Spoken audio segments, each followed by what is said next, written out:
this early onset of southwest monsoon. The water table levels in Chennai will rise, but the traffic was horrible. What would normally take 20 minutes took for me 1.5 hours to reach here. Thank you all for coming here. Okay, for the next 20 minutes, what I'm going to speak about is about artificial intelligence, okay? So how many of you here in this room were in the morning session where I spoke? Can you just raise hands? Okay, so I need to change maybe 10-15%, so I'll change 30% of my content will be new. So listen. Okay, so how many of you think that AI is a very recent subject in the last 2 years, 5 years kind of it? Or I have a question, let me frame it like this. How old do you think is the subject of artificial intelligence? How old is it? Answers.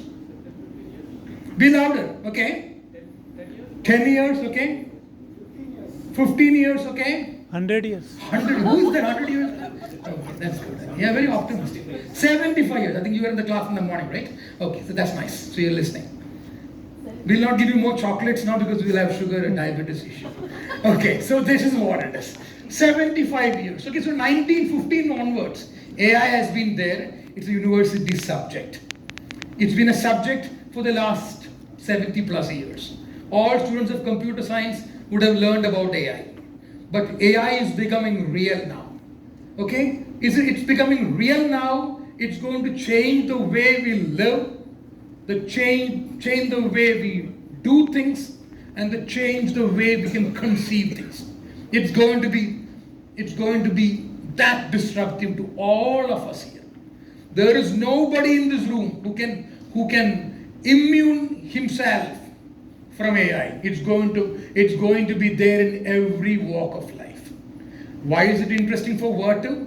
Why is it interesting for you? We will come to know that in the next few slides, okay? So AI is going to change the entire infrastructure that we have built in enterprises and data centers completely, because the game is totally different. And why is it different? We'll talk about it. Okay, so AI is something that everybody is talking about, but the biggest moment that everybody started coming to, how many of you heard AI or just heard AI? How many of you know about AI? Little bit. How many of you want to know about AI? Pay attention, 20 minutes. That's all what I'll take.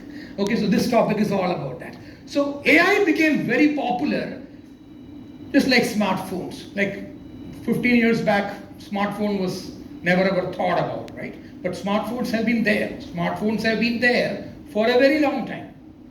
But the iPhone moment of smartphones, that's when Apple launched the smartphone with all those features, and then others started copying it. But smartphones were there before that. Even there are companies like HTC from Korea and all that, they had smartphones before. So the AI ChatGPT is the iPhone moment, like in smartphones, is ChatGPT, 22 November 2022. That was when ChatGPT was launched by a company called OpenAI that uses NVIDIA processors behind, called the DGX 100 box. And that's when AI started becoming reality and it started touching us. And there is something more called generative AI. Okay, so AI, neural networks, robotics, automation, large language models, foundation models, all of that has been existent. But generative AI, so what generative AI? Generative AI can mimic human intelligence. Okay, so when you Google something, what do you get? It goes to the internet and goes and finds out what you want on the internet. But if you tell that you have to write a poem or an article or write a content, create a video, create a text, create audio, Google can't do that, right? And that's what AI will do for you. That's what generative AI will do for you. It will synthetically generate content. So generative AI is the next level of AI called which will actually synthetically generate content that has never been done before. So how many of you use ChatGPT here? Others who have not raised their hands, go to your computers. It's there on your computers. Go and type ChatGPT. Try to figure out what's ChatGPT. You will be amazed at the possibility of what it can do. So ChatGPT is what changed the whole game of AI, and then it is now everybody's after it. So it took 37 years for electricity to reach a significant, what is called the critical mass adoption, a significant part of the world community or the world population of whatever 800 crores people. It took so many years, 37 years. Personal computer, 23 years. Smartphones, from 1992 smartphones are there, but we don't know smartphones at 1992. 21 years. Internet, 17 years, from 83 to 2000. ChatGPT, 10 months. They've got a significant whole world population today uses ChatGPT, and it just took 10 months for it to get the critical mass. Okay, so that's what the power of internet is, and that's how ChatGPT is popular. So ChatGPT is a generative, is a generative AI thing. So how does it affect Vertiv? How does it affect all of you? So all these AI models, traditionally, everything is working on CPUs, okay? So you go to your computers, they're all having CPUs. Even servers at CPUs. But generative AI and the next level of AI requires a lot of data processing at very, very high speeds and parallel processing, and that is when something called GPUs have come to play right now. GPUs have again been there. All people who have got kids here, who were kids themselves 30 years ago, would have played with games. And all the gaming systems on a computer, you'll have to add an accelerator board. That's what is GPU. So NVIDIA plays in that particular thing. They give you the accelerator board so you can compute at much faster pace. So GPUs and CPUs. So CPUs, what is traditionally there, the game of GPUs is what is changing the game. So NVIDIA is one of the world's 90% of GPUs today in the world are sold by NVIDIA. There are other companies like, as Venkat mentioned, Intel is there, AMD is there. There are these companies also. But today, NVIDIA as a company, there are only 4 companies on the planet that are more than $2 trillion in market cap. 4 companies. There is one more, which is Saudi Aramco. I'm leaving it aside. On NYSE, there are only 4 companies. One is Apple. One is Alphabet, the father of Google. Then there is Microsoft. Microsoft is actually number 1, so I should have said that first. And the 4th one is NVIDIA. Just in 180 days, they moved from $1 trillion to $2 trillion. So that's the kind of growth that's happening. The whole world is now looking at what is NVIDIA doing, and they are like the big players in GPUs. So what does GPUs do? GPUs do parallel computing, okay? So it is like billions of processors, millions of processors doing things at a very fast pace. Small operations done fast, parallel processing and interchange of data. So that is what it does. So on a single NVIDIA chip called the GB200, the Blackwell chip that has just been launched 2 months ago in the Global Technology Conference in the United States by NVIDIA's global CEO called, his name is Jensen Huang. On that particular one chip, okay, just one chip. How many transistors are there? People in the morning will be knowing the answer for this. People in the morning, if they paid attention. Give a guess. How many transistors on one single chip? It's a double-sided chip. How many transistors? 208 billion transistors. So it's like the Moore's law. The Moore's law says that the number of transistors on every semiconductor wafer will double every 2 years. But it has kind of reached the limit of physics. It is not. It's again going. So 208 billion transistors on one single chip. So you can imagine, it's TDP, right? Thermal design power. It's just one Blackwell chip is 1200 watts of power. 1200 watts. The earlier version of it, H100 and A100 and all that, there is MI300 of AMD also. They are all in the range of 600, 500, 700 watts. This is one single chip, 1200 watts. This is completely going to change the game. Parallel operation, the whole world is now looking for it.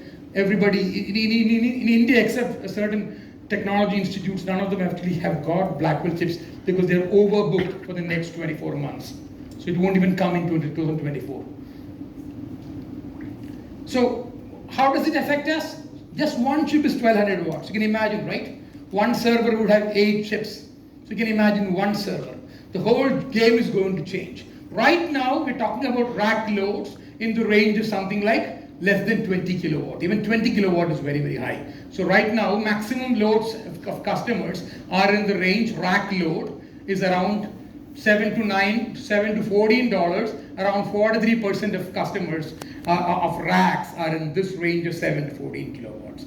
12% customers, 12% racks globally are in the range of 15 to 19 kilowatts. And this is what is happening. 3% are in the range of greater than 70 kilowatt per rack. 70 kilowatt per rack.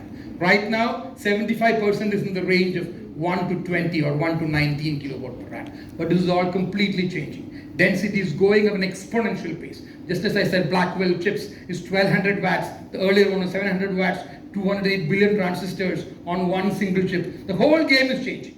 And these are pretty heavy boxes, okay? So each of these Blackwell, the new Blackwell GB200 platform are pretty heavy boxes. And each server of NVIDIA is in the range of $300,000 to $400,000. 3 to 4 crores is the money, just one server. And you can't have more than 5 or 6 servers in one rack. So you can imagine just one rack, all the IT equipment in that. Forget about all the networking and other stuff and all the PDUs and all the rack PDUs and all that. The IT servers alone in one rack can be as high as something like 20 crores per rack. So that's the way the whole game is changing. So IT managers are also aware that rack densities are going for a big change, and around 50% of them in the cloud, colo, enterprise, all of them, around 50% of them are saying it's slowly increasing. Okay, and around 16, 30, 20% of them in these domains like cloud, colo, enterprise is saying rapidly increasing. But actually, they're all underestimating. The whole game is changing. Okay. So this is the way rack densities are changing. So I've shown these are all research by Vertiv, with not exactly by Vertiv. We have got it done through companies like Dell Oro and IDC, some of the international research agencies. Because as Venkat said, Vertiv's stock price, which was on 1st of February 2020, when we listed it, it was $8.50. It reached $110 just around 2 weeks ago, and it's now coming back. It's in the range of $90 to $100. Okay, so Vertiv is also constantly looking at which are the growth areas for us. How do we grow? So we have also asked people to research for us, and they've come up with this. So this is the way rack densities are going to move. Hyperscale colo service providers in the range of something like 8 to 10 kilowatt, and from 17 to 2029, we're expecting that this will be upwards of something like 25, 26 kilowatts per rack. Co-location service providers in the range of 2 to 4 kilowatt, 4 kilowatt, 5 kilowatt in 2017 are slowly, gradually increasing. And we are expecting that this will be something like 5.3x, and it will be touching around 15, 17 kilowatt per rack. So 3x for hyperscalers, 5.3x for co-location service providers, and enterprises, which are in the range of 2 to 3 kilowatt per rack, is going to exponentially change. By 2029 is 5x, which means it's something like 12 to 13 kilowatt per rack. But I believe, this is done by Omdia research company, I believe all this is underestimated.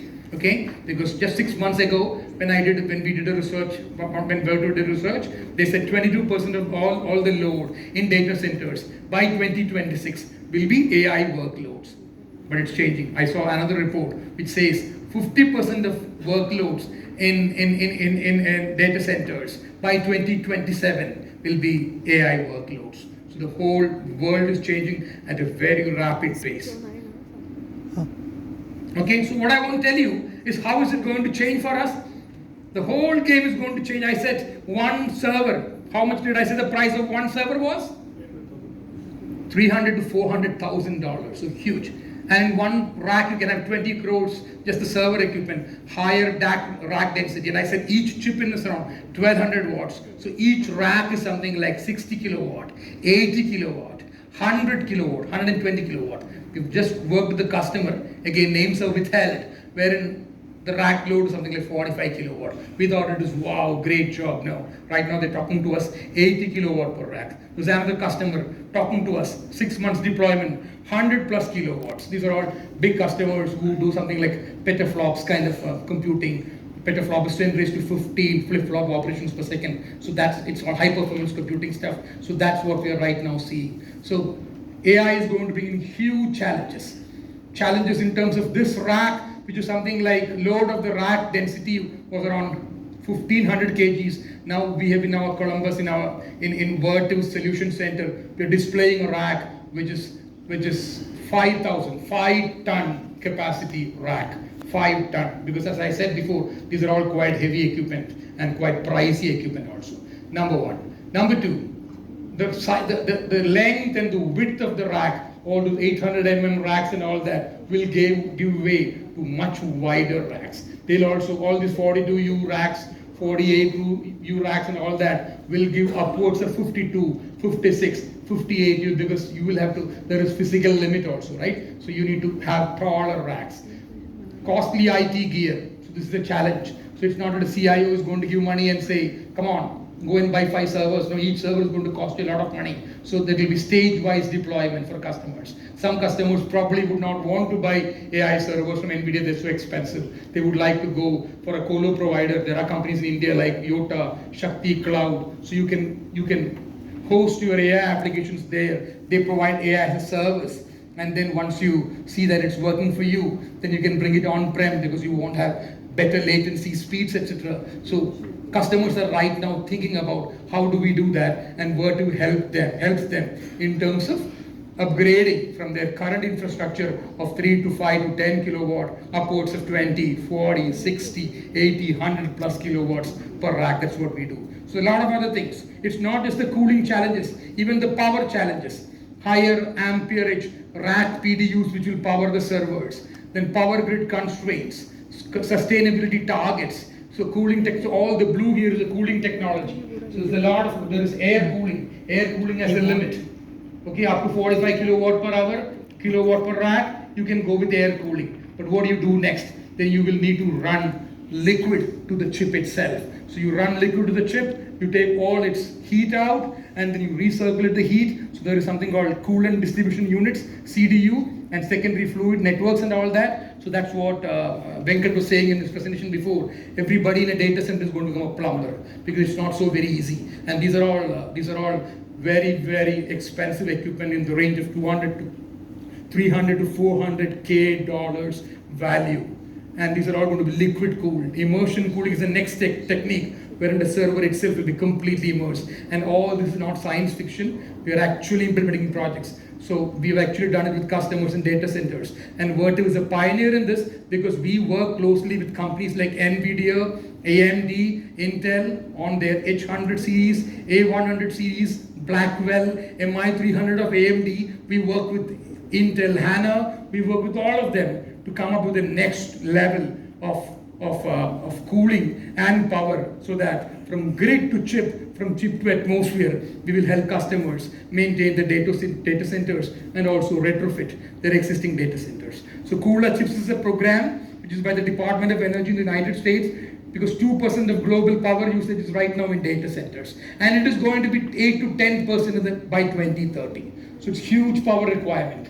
And then a lot of power in the data centers go for cooling, it's for thermal loads. So how do you ensure that it's sustainable? Because we have just one planet Earth right now. The way exponentially AI is growing, the way computing power is going faster, accelerating, we will not be, one planet Earth won't be enough. So how do you ensure that you maximize what you can do? So they came up with a $40 million grant, 13 consortiums applied for it. Vertiv, along with Honeywell, NVIDIA, and 2 universities, and Void, who's a cold plate manufacturer, we won a $5 million grant to work on the next phase of cooling.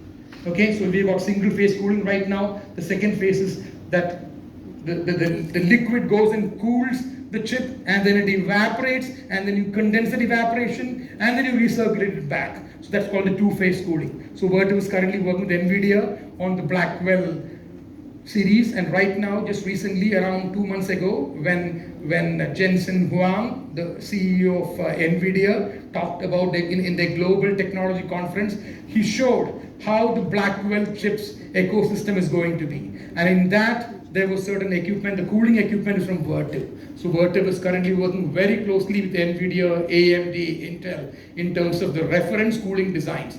So nobody's going to take a risk. You buy a 3 crore server, a 4 crore server, 5 of them, and you don't want to go to any local, there are local guys who will tell you that we'll do all that, but you won't take the risk. So Vertiv helps customers upgrade the facility and also help them upscale into the AI workloads with our cooling and power solutions. Okay, so this is what I was trying to tell you. This is the Liber 1350 cool and distribution unit. This was shown by Jensen Huang to the entire world. And you can see it's a 2-hour video on YouTube. You can go and see that. This was shown as the Blackwell's reference architecture, and this humble rack here is called the XDU 1350. It's a 1.2 megawatt, 1350 kilowatt rack, which is a coolant distribution unit, CDU. It's a Vertiv product. It's by a company called CoolTerra. We acquired that company, and it's part of Vertiv's portfolio right now. So this is what he was showing on that particular call. So Vertiv is on the reference design that was shown by Jensen Huang. And we are also proud to be an NVIDIA partner, okay? So NVIDIA has got an entire partner network across the world, and Vertiv is an NVIDIA solutions partner, especially for the cooling part of the chips. So I'll just take you through a small video of Jensen Huang, who is a celebrity, a rock star, who took his company to $1,200 is its current value of stock price from hardly a few dollars. The world is transitioning from general purpose to accelerated and AI computing. Compute density and therefore power density are increasing incredibly. Every aspect, from computing, networking, and software, are all groundbreaking computer science. The data center infrastructure is also incredibly complex. The most advanced cooling and power technologies are essential. Vertiv is the world leader. We've enjoyed a great partnership with Vertiv for many years, and our collaboration is growing in leaps and bounds as every industry and region invest in building AI factories at enormous scales. Our partnership with Vertiv is more important than ever. I want to congratulate Giordano and Vertiv on an extraordinary year. This is just the beginning of great things to come as we partner to put AI in the reach of every company and industry. So that was a video. Giordano, whom he mentioned in that, is Vertiv's global CEO, and he's also a mini rock star. Like Jensen Huang's, our share price also in the last 4 years has grown from $8.50 to upwards of $100. So that was a video by Jensen Huang. It is in the open public domain. It's on there you can go and see that. So joint development of product strategies, not with NVIDIA alone. We work with other chip manufacturers also. So we also work with Intel and NVIDIA, Intel, AMD, MI300, the Rubin platform, which is what the next after Blackwell in 2026. They've just announced it last week in Taiwan, in Taipei, in what is known as the Computex exhibition, which is again a global conference of all the world chip manufacturers and server manufacturers. So there was everybody there, Lenovo, Intel, Dell, Supermicro, everybody was there, okay? And they talked about the next version of chips after Blackwell is Rubin, and similarly for AMD also, they're also working the next level of chipsets again, and Vertiv is working with all of them to come up with the next generation of cooling and power solutions so that we can do upwards of 80, 100, 160 kilowatt per rack. So what we call as low density, which is what currently right now most of us are in, 10 kilowatt per rack.